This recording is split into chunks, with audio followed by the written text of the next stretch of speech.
This show, it is made possible by Key Person of Influence, a 40-week accelerator program designed to make you more visible, more valuable, and more connected in your industry. Who doesn't want a bit of that? You can grab a free hard copy, and it's a ripper, of their New York Times bestseller over at keypersonofinfluence.com/Timbo. And WebCentral, creators of beautifully effective websites and online marketing packages for small businesses. And you can grab an exclusive listener deal of theirs, covering social media, websites, domain names, all sorts of good online marketing stuff, over at webcentral.com.au/ you guessed it, Timbo.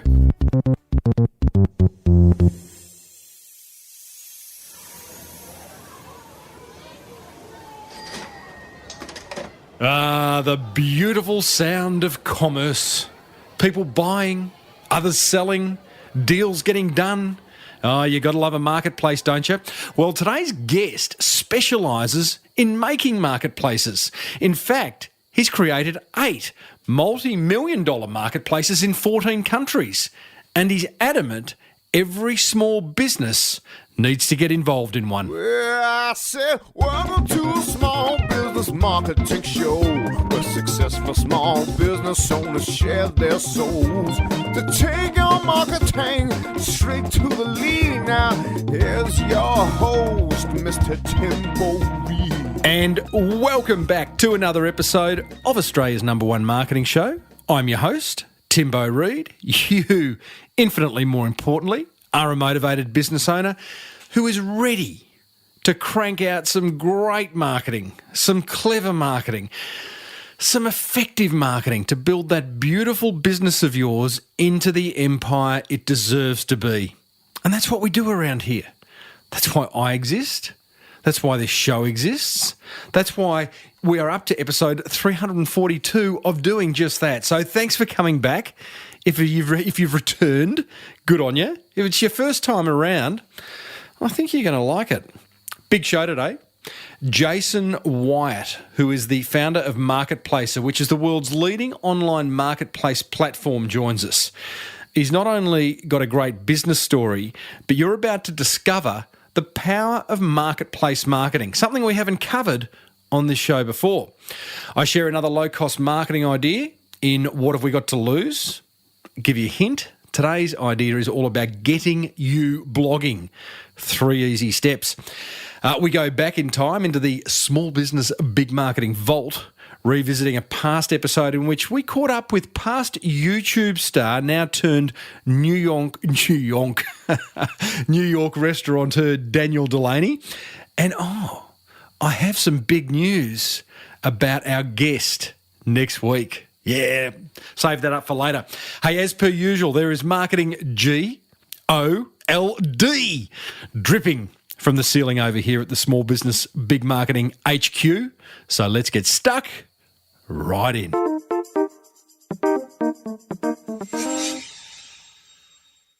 Coming up, we talked to Jason Wyatt from Marketplacer, but I just wanted to give you an update on my Philippines trip. Came back, 2 days ago? It was a ripper. Gee, it was good. If you've been listening for a while now, you know that I take groups of listeners over to the Philippines to explore all the outsourcing options available to business owners. It's called the Create Freedom Through Outsourcing Tour. Just really quickly, I want to thank all the listeners who came, who had the courage to join me and explore another way of doing business. Veronica, Kurt, Aaron, Ashley, George, Darren, Graham, Evan, and Steve, thank you guys. Because, we got out of our comfort zones, right? We saw things that are going to change the way we do business going forward. So well done to you. Big thank you to David and Alison Warren from Cornerstone Business Solutions for making the tour possible. I am going to do another one probably in the first 4 months of next year, 2017. If you want to find out about it, keep listening or register, get on my database over at smallbusinessbigmarketing.com. And finally, a big thank you to the 90 Filipino people who came along to an event I spoke at on Friday night. The event was 100% laser focused on showing them how they can play a bigger game in their business and their personal lives. And I thoroughly enjoyed sharing that content with them.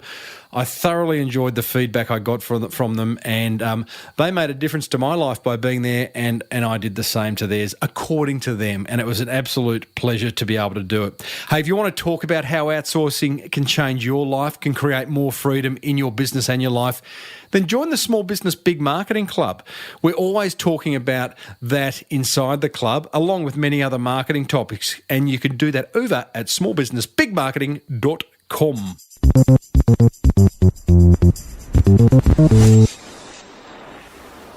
Coming up, I share another easy-to-implement marketing idea in What Have You Got to Lose? But for now, let's talk marketplace marketing. Yeah, a topic we are yet to explore on this show. It's taken me 342 episodes to get to marketplace marketing. That's okay. I'm sure there's many topics we haven't covered, but we will get to. Now, Jason Wyatt is the founder of a multi-million-dollar business called Marketplacer, which is the world's leading software for creating marketplaces. But don't worry, this is not a software discussion.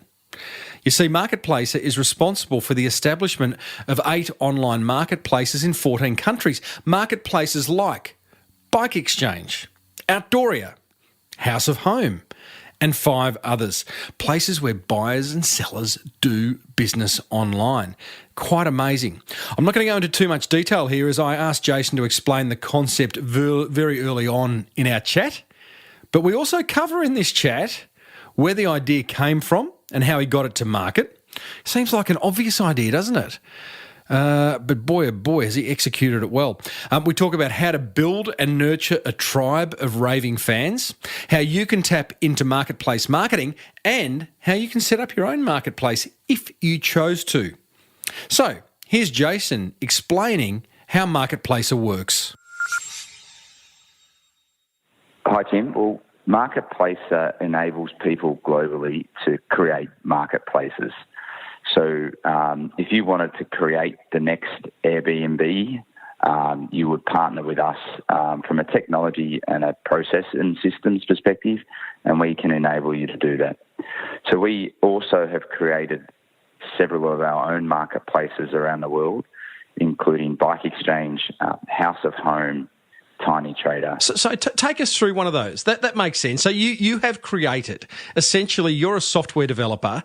You've gone and created this platform for other people, business owners, entrepreneurs, to create a marketplace in their area of interest. So take us through one marketplace. What's your favourite? You've got 8 of them. Take us through your favourite. It's like children, Tim. You can't have favourites. But I'll give you an example. Bike Exchange was our first marketplace that we created in 2006. So it's a marketplace for everything bike. So if you look at the bike industry, it's highly fragmented. There's over 900 brands of different bikes from thousands and thousands of sellers all over the world. And then there's literally thousands and thousands of parts. So what we've said as a customer, customers are demanding ease and choice in their purchasing behaviours. So what we do is we pull all the sellers around the world who are selling bikes and bike parts and events and holidays, and we pull them together in a single customer experience. Mm-hmm. No different to Airbnb is doing for short-term rentals. We're doing that exactly the same for the bike world. So if I go to Bike Exchange, and I'm looking at it right now, Bike Exchange is a marketplace where there are, I'm guessing, hundreds, if not thousands, of sellers of bike stuff from around the world, right? Yep, hundreds of thousands. Hundreds of thousands, wow. All in one place. Exactly. And then what we do is we provide amazing content and useful content for consumers. Now you're talking. If you're going to buy a kid's balance bike for Christmas, if you're going to buy your first road bike, what should you look out for? We provide a useful community where people can access information around and review sellers, so you can purchase and look for bikes with confidence. Jace, you are talking my language. You had me at the word useful. I've written a book called The Boomerang Effect. At the base of the boomerang effect is a concept called being helpful marketing. And that's what you guys are doing, right? You are basically saying we create this useful content so that what's that about? Developing trust so that people go, wow, Bike Exchange is the place where I can get not only information about cycling, I can get product as well. Yeah, that's right. And if you think about a marketplace, it's really a membership economy. And you start out as a consumer, you start out as a free member. But then the most important thing behind a community-led marketing today is to create a sense of belonging and actually provide the customers with the needs that they're looking for. So it's no different to needs-based selling. What you need to do is understand the benefits that your community, in this case, would like to benefit from a marketplace. And there's really great examples of marketplaces at the moment. You know, the largest taxi business in the world doesn't own a taxi. It's a marketplace, obviously being Uber. The largest cinema house in the world doesn't own any cinemas anymore. And it's a membership economy. It's Netflix. A marketplace, obviously being Netflix. So the membership economy is basically, in my opinion, the transcript to the subscription economy that's been around for a long time. But it's really about creating a community of, and we always talk about a tribe. Mm-hmm. So if you look at bike riders, they're very tribal by nature. And if you go onto Bike Exchange, it gives you exactly what you expect. It doesn't talk about motorbikes. It doesn't talk about cars. It actually gives you everything bike and everything you'd need and to satisfy your need around everything bike. It gives you all the brands, all the stores, all the sellers, all the information, all in one place. Your aim as the owner of Bike Exchange, as the creator of this massive cycling marketplace, is to just be, if you're a cyclist, then it's a one-stop shop, right? And you're building this tribe. I've got this great quote from the Marketplace website, which talks about tribe. You say, and I quote, when you make people feel that they belong to a tribe and you harness passion, it is an immensely powerful thing. Marketplace is here to help you create your community and bring your tribe together.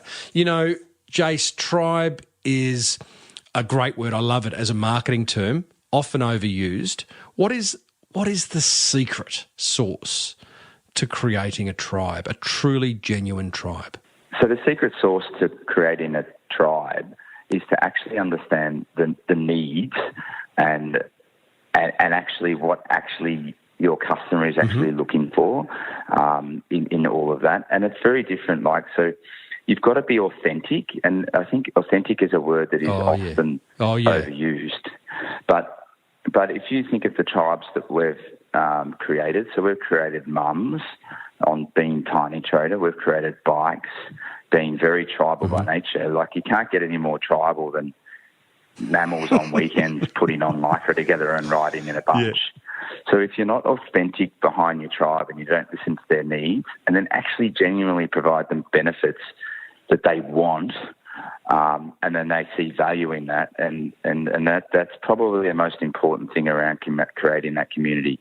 But the second thing is that community is not a one-way conversation. So all good community-based marketers or managers, they allow their customers to genuinely have a uncensored voice. You obviously can't swear, you can't offend people and things like that. But sometimes your community is not going to give you the feedback that you necessarily want. Or you probably do want it, but you may not want to hear it. And you've got to be, if you're going to listen to your tribe and create that sense of belonging behind your tribe, you've actually got to allow your tribe to have a two-way communication and a voice within that community as well. So how do you do that? In Bike Exchange, I'm a mammal. I'm not. Well, I was once, and I'll tell you about that later. But how do you give those cyclists the opportunity to talk to you, the owner of Bike Exchange? Or are they talking to the advertisers? I don't know. You tell me. Well, they're talking to the community. So it's actually got nothing to do with me being an owner of Bike Exchange. The community is actually communicating within itself. And they feel like that they are genuinely contributing to that community so that they can write product reviews, they can write reviews on all the products purchases, on all the articles and content. They can actually write useful, they can provide feedback. Hey, why don't you include this in the next one, or why don't you add this information to it?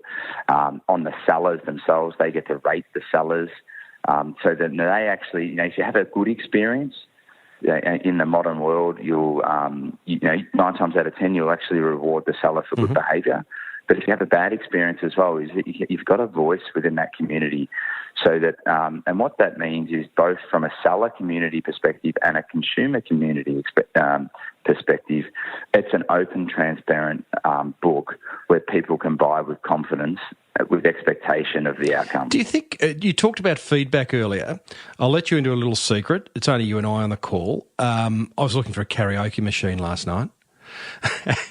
And I was looking at all the feedback, going through Amazon, looking at the feedback. And I haven't looked at feedback. And it actually wasn't even feedback. It was, like buyer reviews. Gee, they're powerful. I mean, they completely influenced which machine I ended up going with. Yeah, the problem you're going to have with that, though, it's not going to make your voice any better, Tim. It's incredibly... Like, how often do you buy... A karaoke machine? How often do you buy a karaoke machine? So... And then do you have the time to actually go and read every sort of really non-authentic review out there and then make a judgment call? Or do you listen to consumers who have purchased it, who have experienced it, and say, you know what, on the mass, the critical mass of the community is selecting this one, and that's authentic and I believe it and I trust it, and I can trust the review behind it. There's no question. Yeah, really powerful. So, okay, so build a tribe, listen to their needs, provide benefits, massive value, and you're away. Sounds pretty easy, really, doesn't it? Why aren't more doing it? Yeah, well, marketplaces are complicated businesses, and the reality is there's lots of lessons and mistakes we've made across the journey, and there's lots of lessons and mistakes that lots of marketplaces have made across the journey, and they're big ideas. So it's not like, you know what, I want to create an e-commerce business, I'm going to order some stuff, I'm in a warehouse, I'm going to ship it out, and I'm going to just market it. What it is it's actually a really big business. You've got to onboard sellers, you've got to have sophisticated inventory systems, you've got to have sophisticated marketplace marketing, you've got to deal with SEO, you've got to have a strategy around your legals and your payment gateways. So why I think there's lots of barriers in creating a marketplace, because they're pretty costly to start. They're not the most affordable business to start. But then there's not that many solutions that you can just plug into to create a marketplace overnight.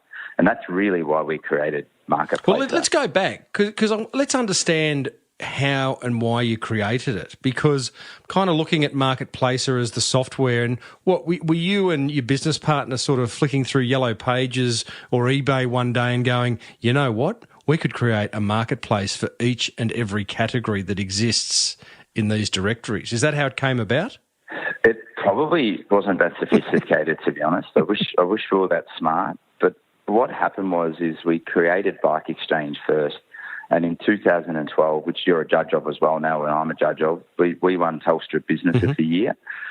And on the back of that, we got approached by smart, talented entrepreneurs that said, I've got a great idea to create a marketplace for babies and kids, a marketplace for the home, a marketplace for the outdoor. So there was a genuine need in the market where people were literally approaching us to say, will you partner and help us do this, because you've made so many mistakes. You've built the technology. What we need to go now is go and actually attract the market, create a community, and really market and provide great customer service around that. So that's really how Marketplacer was born, and we went through a process of really de-biking Bike Exchange and scaling the technology so that it can apply to any product anywhere in the world, any service anywhere in the world, any digital product or digital download product anywhere in the world. So, Jason, when you had Bike Exchange, you won the Telstra Business of the Year. At that point in time, are you just rearing up to build Bike Exchange out into the best bike marketplace in the world? Or did you actually have in the back of your mind, gee, we could build this out to be all of a sudden a template for any type of product or service? We absolutely pivoted after we won Telstra Business of the Year. Can you remember the moment where you've looked? What's your partner's name? Sam Salter. Can you remember the moment where you've looked Sam in the eye and gone, mate, I think this is going to be rather large? Yeah, it was actually it was interesting because those awards they're really quite helpful from getting an external person to look into your business and really challenge your strategic paths for the years following. And we used that process as a driver for that, and we knew. We knew as going through that strategic planning process that if we genuinely wanted to scale, that we probably had to scale out of the bike industry and out of the bike tribe.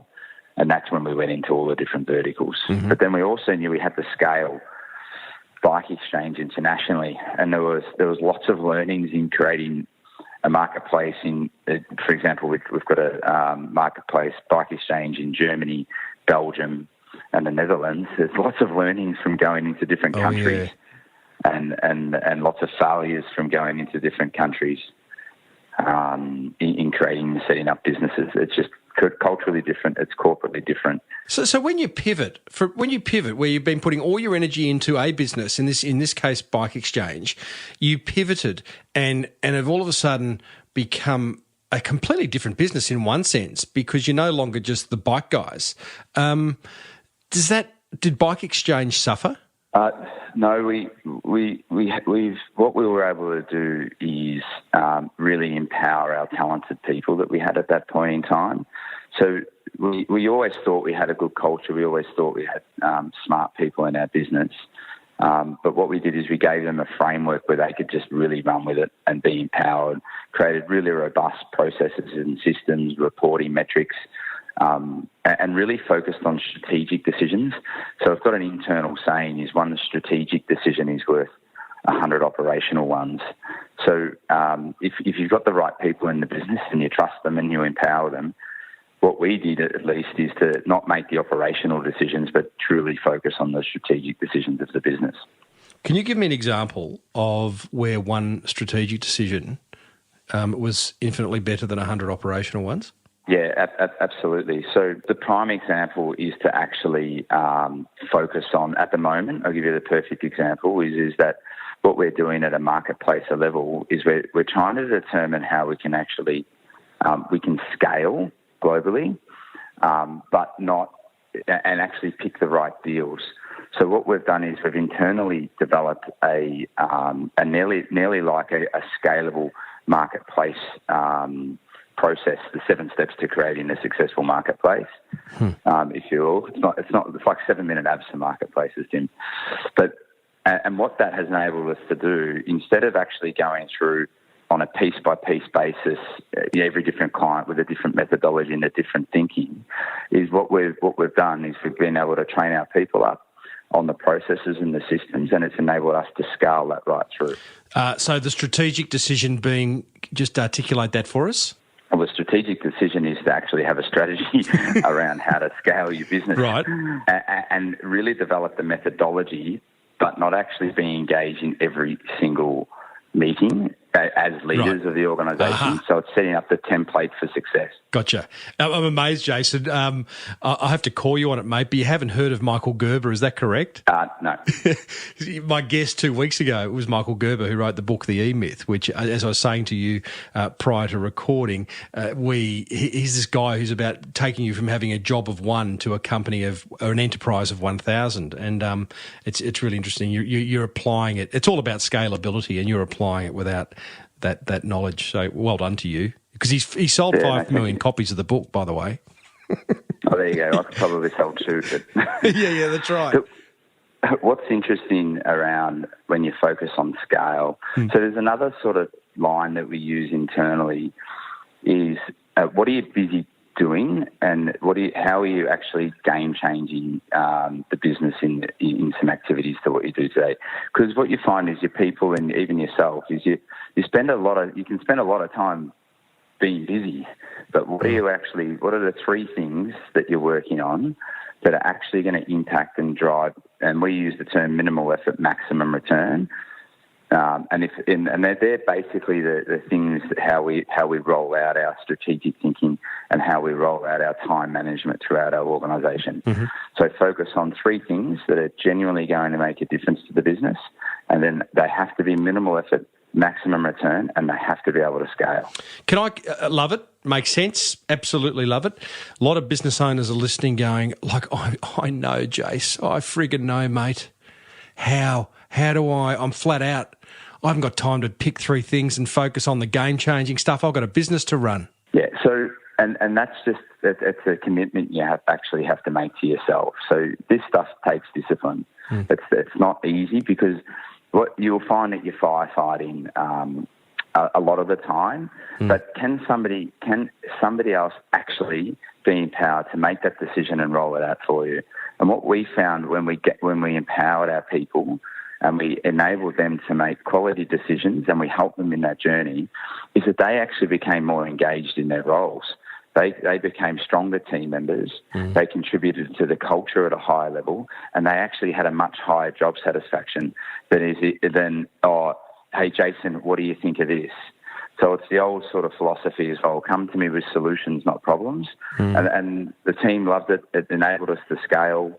And we're definitely reaping the rewards because of it. So that's about a culture of giving people, and again, another overused term, empowering your people to make those decisions. Don't come to me with a problem. If you are, make sure you got a solution to back it up, that type of stuff, and giving people the confidence to do that, right? Yeah, but it's also, as leaders, I think it's the discipline to actually follow through with it.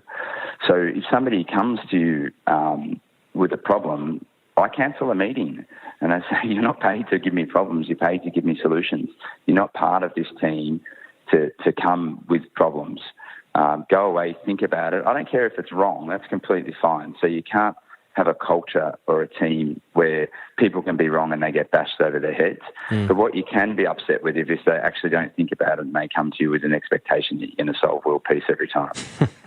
Do you really cancel the meeting? Definitely. Love it.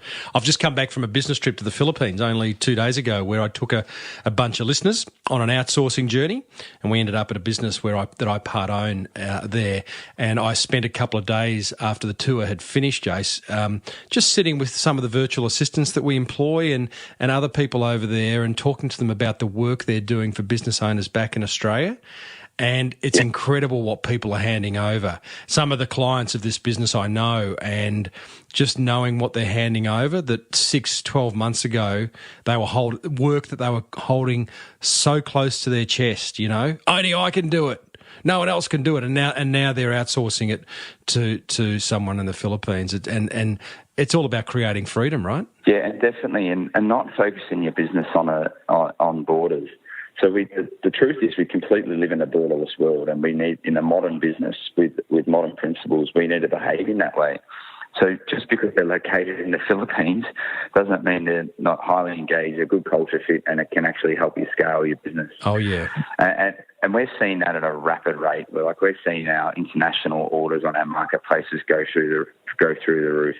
So the borderless world is enabling Australian businesses to sell internationally, and the reality is international businesses have been selling into Australia for a long time. Correct. So if you're a small business, through enabling technology, and we spoke about it the other day, is actually leveraging the power of international marketplaces to market in different channels in different areas around the world, can be incredibly satisfying and show a great return for small businesses in Australia. Take for example, if you're a pet business, a small pet business, and you wanted to sell to America, well, there's a pretty clear path for how you can actually get and market into the American market for those types of businesses today. And it's tap into your marketplaces, tap into your big channels like Google and Facebook, and maybe leverage a local third-party logistics warehouse in America, and away you go. Yeah. So don't restrict yourself to the 22, 23 million people that are in Australia to sell. Open your mind and think scale, and how can you actually attract different customers from different markets to your products and services. Big time. Hey, listeners, I am talking to Jason Wyatt, the founder of marketplacer.com. Jace, I want to wrap some numbers around where you're now at, having won that Telstra award that few years ago and pivoted to become a business that creates marketplaces for others. Tell me if I'm wrong, but I understand you are now the proud owner of 8 marketplaces operating in 14 countries, 20 million plus annual users, 340,000 products online, 100,000 plus sellers with revenue of, can you reveal your revenue? We don't reveal our revenue. Just there roundabouts, nice mate. Try. Can you get it to the nearest dollar? That's all. Well, what I can say is I'll give you an example of one of our marketplaces in Australia, and every single month we deliver between $40 and $50 million worth of leads into Australian bike retailers. $40 to $50 million worth of leads into Australia. Okay, so when you say leads, what do you mean? Because someone requesting more information from one of the advertisers on Bike Exchange? Yeah, so this is the classic example of modern marketing. Mm-hmm. So everyone's really focused on omni-channel, and I'm confused about what omni-channel is. I don't think our customers know what omni-channel is. So what I mean by that is customers actually just want to buy stuff. Mm. They want to feel part of that community, which we've already spoken about, and they want the ease, choice, and convenience and high quality service around it. Makes sense. So yeah, so if I put myself in the customer's shoes and I'm looking for a pram or a bike, the reality is I want to be able to call the seller, I want to be able to email the seller, I want to be able to find out exactly what colour, what size, and where it's located. Mm-hmm. I want to be able to click and collect it, and I want to be able to buy it online and someone to ship it for me. Now, 94% of consumers still, 90+% of consumers, depending on your vertical or your area, still buy in store.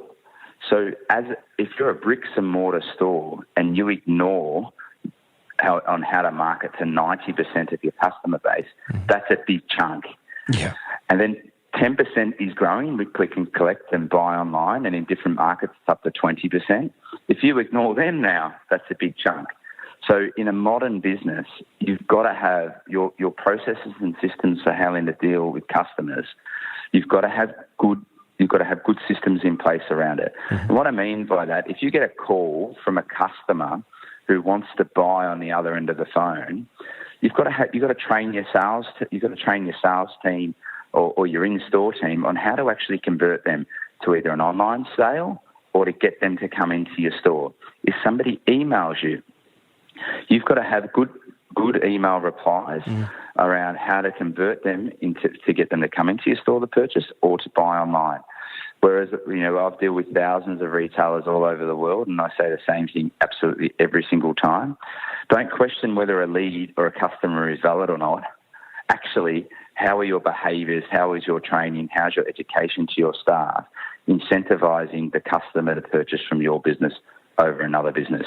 Because the reality is in most situations, they just don't email one single seller. They may email 2 or 3 different sellers. Now, there'll be lots of different considerations in that journey. Sizing, location, price. But the one we see the most important for converting customers to physically come into store or to purchase online is service. Yeah, right. Every single time. So if you get back to your customers within half an hour, your chance of converting, and this is anecdotal, but your chance of converting genuinely goes up by 70%. If you wait 3 hours, I can guarantee your competitor in a competitive marketplace has actually already got back to the customer and has actually made that customer feel like they belong to that store.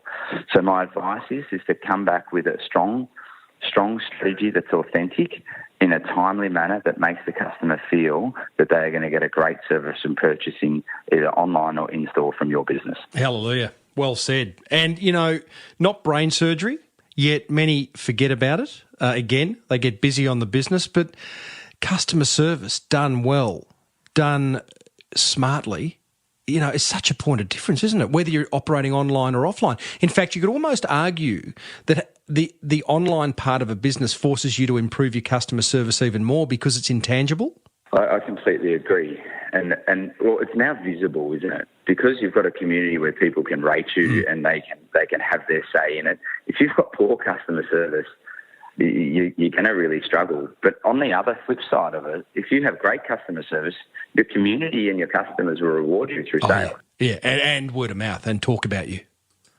You know? Absolutely. It's unbelievable, isn't it? Let's just finish off by talking about marketplace marketing. So, because there's two sides to this. There's a whole lot of business owners listening to this who have never considered the idea of marketplace marketing.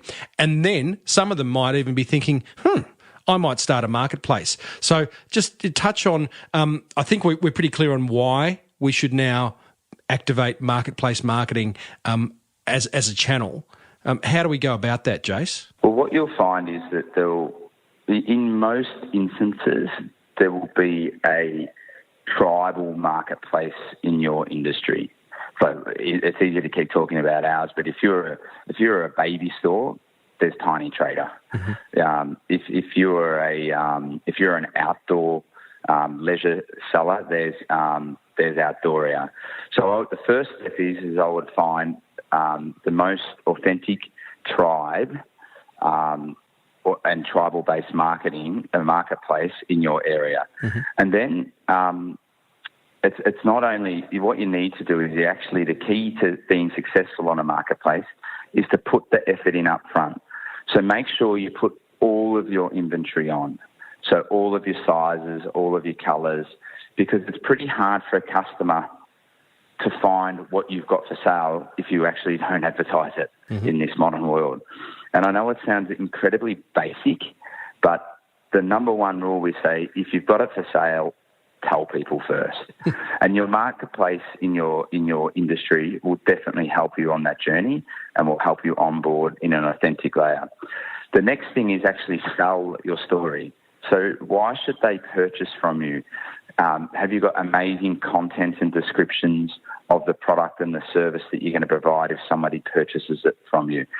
Again, it sounds unbelievably basic, but that little bit of effort around putting high-quality images, put in some in-situ images, put in some lifestyle images, actually describing to the customer why physically purchase from me. These are the benefits you're going to get from purchasing from me versus somewhere else. For example, if I was going to buy a bike, tell me why I'd come into your store. Is it because you've got all the sizes? You can get a proper bike fit. I'm going to give you a free service after the first 4 weeks. We've got the best bike fitters, but there's got to be more tangible reasons in this modern competitive world why people are going to buy from you versus another seller. So that would be my key advice, is find the niche or the marketplace. Go deep within that, put the time, energy and the effort into creating quality content into that marketplace, but then also make sure that you tell your customers why buy from me. Hello. You know, that's backed up by a past guest I had on about a year ago, a lady who's the second biggest seller of craft items on Etsy. She's doing $80,000 a month, and number one tip, and this is backed up, by the way, from people you and I know, the girls at Spell and the Gypsy Collective, create a story, create emotional engagement by spending a little time or money on your photography, having consistency, great copywriting, storytelling, and not just kind of a rational bunch of points that kind of doesn't set you apart. So I reckon that's great advice, mate, those 3 steps to marketplace marketing. Before we leave that, is it? Do you expect as the seller to pay to be part of a marketplace, or only when you sell something on that marketplace? It's exactly the same as the community information I was talking about earlier. So if we as marketplaces, we charge a membership fee and we have different layers of service that we provide to our sellers, and there's different levels of commission. So, but the one thing I've experienced is if you don't pay for something in life, you don't value it. Mm-hmm. And if it's for free, 9 times out of 10, people don't put the energy and effort in. So we definitely charge a small membership fee per month, where we know our sellers can get an amazing return on investment and actually put the time, energy and effort required to actually game change their business. Yeah, great. Totally agree with that. We get something for free, completely undervalued. Let's just talk about, for those who may want to start a marketplace, you've started 8. You've been in business a few years now. 8 feels like a small number, but I'm also guessing there's a hell of a lot of work that goes into a marketplace. What if someone out there's listening thinking, I'd love to start a marketplace of my own? Yeah, so the first thing to do is have a really good look at the industry or the tribe that you want to create a marketplace for. Mm-hmm. Is there a need for a marketplace within that tribe? Say, for example, if I wanted to create a surfboard hire marketplace in St Kilda, there's no point. There's 3 sellers. It's an irrelevant marketplace. So the characteristics we try and look for in a marketplace, is it a highly fragmented industry? So are there many, many brands? Are there many, many sellers from all over the world? The second thing, is it a bit of an enthusiastic purchase? So do you feel that you could actually belong to that community over a long period of time as either a seller or a buyer? And then the third component that we always look at is, can it scale? So is there enough volume in the industry? Is there enough demand? Is there a need for a marketplace? And can we satisfy that need to that community, make them belong, and then provide benefits over a long period of time? Nice. And from what I understand, Jace, these 8 marketplaces that Marketplacer has started, whilst you might not have initiated them all, you've taken an equity position in them. Is that right? Yeah. What we often find is when people approach us is they just don't want technology and they just don't want us to set and forget, but they want that strategic thinking around how to create, the years of experience around strategic thinking, and also the processes and systems and procedures that we've developed on genuinely how to run an efficient marketplace globally. So what we try to think about is, how can we accelerate your idea or your concept 10 years in a day? All our mistakes and failures and tribulations, let's not make them again. Let's team up and let's go create something amazing. What's it cost to start a marketplace? That completely depends on the industry. So it depends on all those characteristics. Got a range? I was talking about. We started Bike Exchange with $15,000 each, so it was $30,000 in total. I just think it's near on impossible to do a marketplace for that level of investment now. Well, you bring so much IP too. Yeah, but we had time on our side. Yeah. So, we could just punch around one by one and slowly build it. Whereas the new bike exchanges we're starting all over the world, they've clearly got more capital in them than $30,000. Yeah, gotcha. Hey, Jace, it's been absolutely, it's a great insight to a marketing topic that we haven't discussed on this show, so thank you. And listeners, you can find out all about Marketplacer. Just go to marketplacer.com. And you can also find a whole lot of case studies there. It'll take you to Bike Exchange and House of Home and all the other marketplaces these guys have set up. Jace, I want to end with 5 quickies, mate. Number 1, what's the best thing you've... Just quickly, Tim. Yeah. For the audience out there, we've also got lots of great content on our blog around tips on creating marketplaces. You really have. And some insights into marketing. So, and well done on that, by the way, because I checked your blog, and I often do this before speaking to a guest, and yours is up to date. In fact, you blog weekly. What we do, what we try and do is contribute to the community. Again, we try and contribute to the community around the people who want to create a marketplace. Love it. Blogs are fantastic. Jace, 5 quickies. What's the best thing you've bought this year? I have bought a new bike, believe it or not, and I'm loving it. Because he's a mammal. He's a mammal. It is, but I also get to, it's an efficient way to get to work, and it's a great thinking zone to get to work. I ride along, there's a famous road in Melbourne called Beach Road, and I'm lucky enough and fortunate enough to ride along that every day. Oh, mate, you'll have to wear your name on your back, because I drive along Beach Road often to the airport. So, mate, just how can I identify you? It's either going to be in a Bike luminous Exchange pink or cycling tips kit. Righto. Okay, I'll look out for you. Fantastic. Hey, what are you curious about? I'm very curious how big data and data analytics and machine learning is going to impact the world in the future. I think it's the most innovative and interesting thing happening at the moment. There's a topic for another day. What's a bad habit you have that you'd love to break? Cycling? Well, it's a good habit. It's good for your heart, good for your health. True. A bad habit I'd like to break, and I'm going to break it, is taking my phone into the bedroom. Oh, mate, that is just rookie stuff. It is rookie. You can start that tonight. I agree. Yeah, many do it, but rookie. Have you ever cheated? No.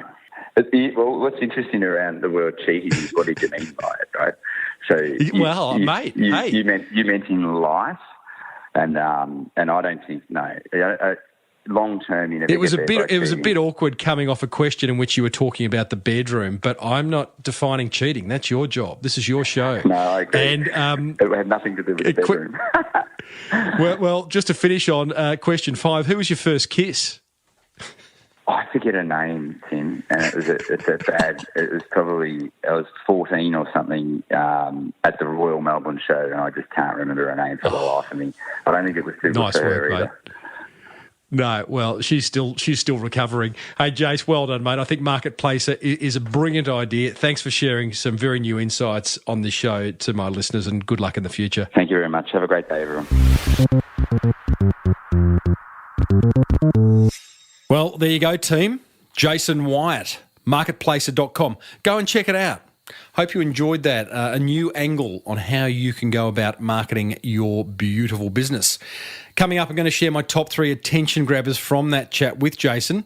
But first, here's a word from 2 businesses that want to help build that beautiful business of yours into the empire it deserves to be.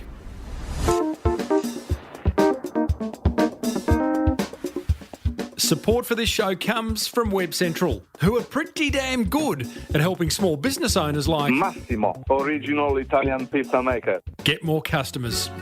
Massimo, original Italian pizza maker. Owns Pizzeria on the road and not only loves simple Italian pizza toppings, but he also loves how WebCentral have been absolutely nailing his Facebook advertising.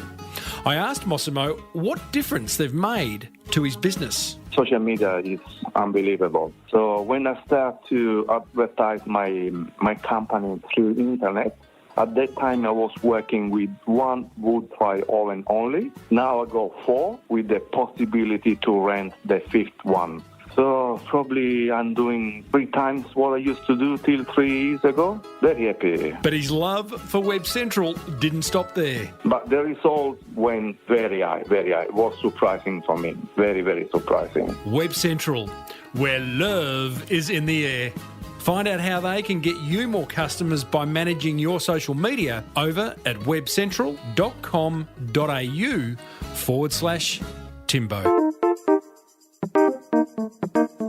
Support for this show comes from Key Person of Influence, a business accelerator program that reeks of success. I asked co-founder Glenn Carlson to share some breakthrough results. Every day, I'm seeing people posting evidence of the transformation from them being an operator to being a key person of influence. So, as a result of them publishing a book, they're getting invited to speak at global conferences that they've only ever dreamed of attending, let alone being a speaker at. Or, an organisation decides to buy 3,000 of their new product, which they've just created, that they would never have been able to take 3,000 orders if they were just a single operator. Or their pitch, getting them into, a deal that is 10 times bigger. And like, we see evidence of this every single day. And I look at this every single day to the point where it's become the water I'm swimming in. KPI, where the results speak for themselves. For a free hard copy of their Amazon bestseller, visit keypersonofinfluence.com/Timbo. Did you like my new WebCentral ad? Bit of a laugh, isn't it? Massimo! We might make a rock star out of that bloke. Okay, my top 3 attention grabbers from that fireside chat with Jason from Marketplacer. Number 1, we live in a borderless world. Never a truer word was spoken. Go and have a look at some of the marketplaces Jason and his team have set up, like Bike Exchange, and just see how there are no borders. You could be selling to anyone, anywhere. Exciting stuff. Attention grabber number 2, 1 strategic decision is worth 100 operational decisions. I like that. Us business owners, me included, we've got to think more strategically. We've got to think about what are those big decisions that are going to move us forward. that are going to make us more money, that are going to create us more freedom, that are going to allow us to enjoy what we do and stop focusing on the operational ones. Hand those over. Outsourcing is a great thing. You can do that with outsourcing. cornerstonebusinesssolutions.com.au, they'll sort you out. All those operational things that you shouldn't be doing, all those process-driven tasks. Okay, stop ranting, Timbo. Attention grabber number 3, cancel a meeting if someone comes to you in that meeting with a problem. I like that. It's harsh but fair. No problems. If you're going to bring one, bring a solution too. I like that. That's what grabbed my attention. What grabbed yours? Love to know. Head over to smallbusinessbigmarketing.com/342. What have you got to lose? All right, it is time for me to share one simple yet effective marketing idea that you can implement immediately, and I mean today. An idea that's not going to cost you a fortune and that might just generate you more awareness, more inquiry, and ultimately more sales. A bit of ka-ching, ka-ching. I love that. Today's idea is to create a niche-focused blogging strategy. Now, you can't blog just for the sake of blogging or because someone told you that that's what you're supposed to do. I've got to tell you, nothing annoys me more than seeing a business owner's blog where they simply share the awards they've won or some half-funny details about a new employee. Oh, sorry, I'm back with you. Well, it's actually not true. Stepping on a piece of Lego annoys me a little bit more, but I digress. Back to blogging. You have to have an intentional strategy in place in order for blogging to help your business in any way. So consider implementing a niche-focused blog strategy. It works like this. Instead of writing boring old blog posts about your company or generic posts that look like every other blog from every other business in your industry, do something different. Think bigger. Create a niche-specific blog that a very focused group of people will come to see and read and use as a resource to improve their lives. Here's my 3 simple steps to doing exactly that. Number 1, familiarise yourself with other niche blogs. You might already be reading one, don't even know it. Analyse their headlines, their design layouts, their writing styles, their calls to action. Maybe there's one you already follow, or you can check out mine over at smallbusinessbigmarketing.com. I blog every week. Step 2, think about the people you're trying to reach. Who are they? What do they need help with? What keeps them up at night? What excites them? Use this information to come up with a new focus for your blog. I call it an editorial mission, and I go into that whole concept of editorial mission in my book, The Boomerang Effect. Try to be uber specific with it. When it comes to blogging, broad topics don't work, team. People want specifics. Decide on your focus and come up with your first 10 post ideas, even if that means just writing the headline for each. You know what I think about headlines and how important they are? Headlines get things read, get things clicked open. Step 3 in your niche blogging strategy, choose a blog theme for your website on another website like Theme Forest or Woo Themes. I'll put links in those to the show notes. Pick one that looks different from all the other blogs you see on other business sites, and then hire someone to help you install that theme on your website and make sure your design reflects your brand. And then simply get blogging. Don't get bogged down in the technical stuff. You can outsource all that. Get blogging. Write those first 10 posts. And here's the pro tip. Be consistent. Aim for posting 1 article per week. Yeah, and enjoy it. Make it about a 300-word article, nothing onerous. Hey, as always, there'll be links in the show notes to all the resources I mentioned over at smallbusinessbigmarketing.com/342.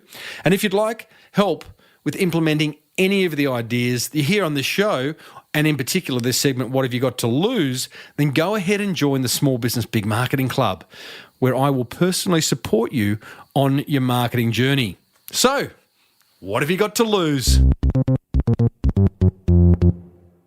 Okay. I reckon that almost wraps up another episode of the Small Business Big Marketing Show. Don't worry though, there is plenty of marketing gold coming your way in the weeks and months ahead. Next week, I'm excited about this, we catch up with dual Olympic gold medalist Michael Clemmy, who's now having huge success out of the pool with his skincare range. Now, Clemmy was a guest on episode 6 of this show, but boy, oh boy, has he come a long way. Hey, a while back I chatted with ex-YouTube star turned New York barbecue house owner Daniel Delaney. Here he is talking about how he kicked off his YouTube strategy. So I wanted to set some constraints. The constraints were I would produce a video every single day, and I started on January 1st, and I would do it 7 days a week. And each video had to be an ingredient that I didn't know anything about. And I would source the ingredient, learn about it, create a recipe just in one day, create a recipe, film the episode, edit the episode, and post it in one day. And then the other thing that's really fun about this is that I also thought this would be a great opportunity to try alternate sources of generating revenue. Yeah, I like that interview. I love Daniel's idea of placing a time constraint around your content creation. And he continues to explain that in the interview. You can hear it, the whole interview with him, plus hundreds more over at smallbusinessbigmarketing.com, or I would particularly like you to subscribe free on iTunes. Hey, I'd love to hear from you. Flick us an email, tim@timreid, reid.com.au. Hit me up on Twitter, @TimboReid. You could join the Small Business Big Marketing Facebook group. So many ways of making contact, and I love hearing from you guys. Be sure to grab a free hard copy of the Key Person of Influence book over at keypersonofinfluence.com/Timbo, but only, and I mean only, if you want to become more visible, valued and connected in your industry. And remember, you too could be like Massimo, original Italian pizza maker, and have huge success with your social media marketing. So why not hand that responsibility over to WebCentral? Check out their exclusive listener social media package over at webcentral.com.au/Timbo. If you love the show, pay it forward by telling another small business owner. Until next week, I'm Timbo Reid. Always have been, always will be. Thanks for listening to the Small Business Big Marketing Show. May your marketing be the best marketing. Bye for now.